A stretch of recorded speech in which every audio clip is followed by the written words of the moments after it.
tiered skirt consists of several rectangles of increasing length that are all gathered together to make a skirt that looks somewhat like a layer cake.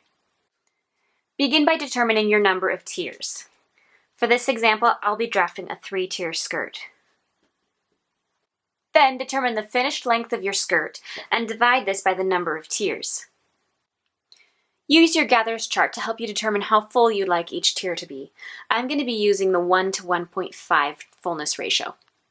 Then measure your doll at the fullest part of her hips and add ease.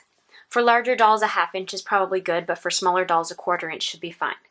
Then multiply this number by your desired fullness ratio. Multiply the length of the first ruffle by the ratio again to get the length of the second ruffle, and continue working your way down the skirt like this.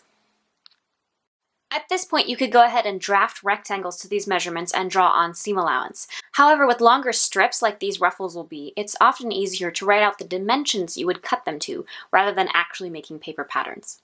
If you wish to go this route, then simply add your seam allowance to each side of the dimensions and write this out for yourself.